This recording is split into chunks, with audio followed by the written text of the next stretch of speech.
Today, we're doing a deep dive into some clinical excerpts on an old-school drug, nitrofurantoin. And it's definitely no smart bomb.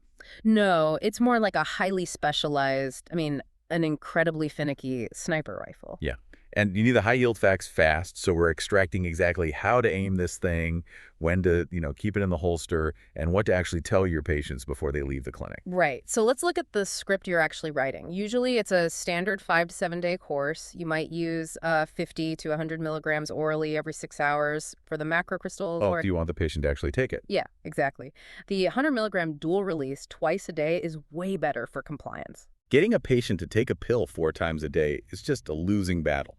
But okay, let's unpack what happens at the microscopic level here. The mechanism is essentially a molecular Trojan horse. I mean, we aren't giving the bacteria poison directly. Right, we're basically handing them the blueprint for their own destruction. The bacteria metabolize nitrofurantoin into these highly toxic intermediates inside their own cells. Wow. Yeah, they literally manufacture the poison that shuts down their internal cellular processes. They attack DNA, RNA, and ribosomal proteins all at the exact same time. Oh, wow. Yeah, and because it attacks on so many fronts at once, bacterial resistance actually develops incredibly slowly. I mean, if it's this devastating multi-targeted weapon, you'd think it would just wipe out everything, right? Yeah. Total nuke. You would think so, but it actually doesn't. It has some massive blind spots. Like what?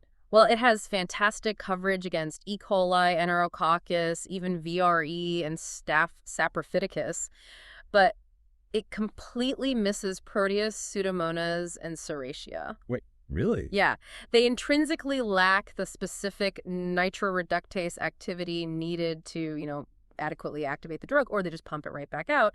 So if that urine culture grows Proteus, nitrofurantoin is absolutely going to fail. Okay, so knowing it's highly effective against E. coli, why am I constantly told this is strictly for lower UTIs? Like, E. coli is E. coli, right? Right, you'd think so. So my patient's crashing with urosepsis. Why can't I just hit him with this?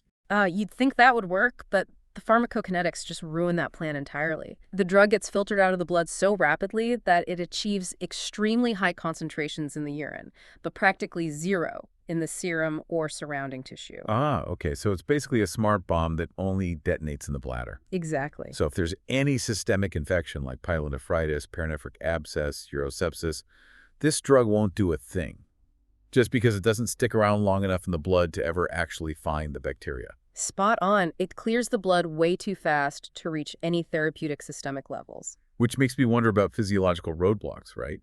Like if this smart bomb relies entirely on getting filtered by the kidneys to reach the bladder, what happens if the patient is on, say, Probenecid for gout?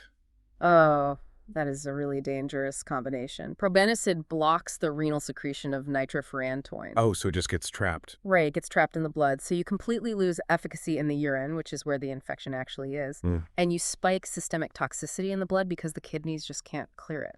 Wow, that perfectly explains the hard renal cutoff then. It does. If the patient's creatinine clearance, or eGFR, drops below that 30 to 60 milliliter per minute range, they just don't have the filtration power to move the drug into the bladder. It just builds up systemically. Exactly. And that systemic accumulation leads to severe issues. It's actually why you also have to avoid it in patients with G6PD deficiency and in neonates. Because of the oxidative stress. Yes, exactly.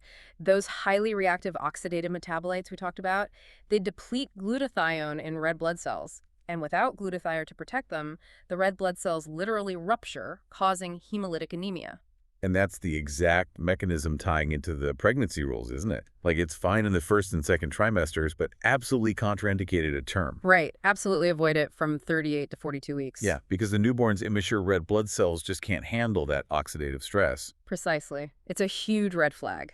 Okay, so beyond warning patients that it might turn their urine brown and, telling them to take it with food for the nausea, what is the sneaky long-term complication residents need to watch out for?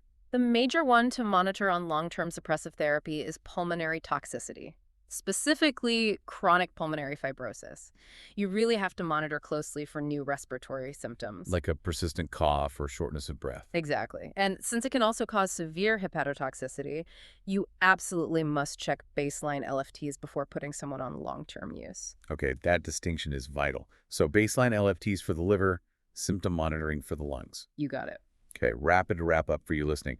Remember the Trojan horse mechanism requiring bacterial activation, strict limitation to uncomplicated lower UTIs because of that rapid serum clearance. And remember the cutoffs. Right, watch the renal cutoffs and term pregnancy limits to avoid hemolytic anemia, and beware of that Proteus blind spot. Yeah, it really demands absolute precision in how you deploy it. It really does. So take this knowledge, take this mental map, and take it straight to rounds.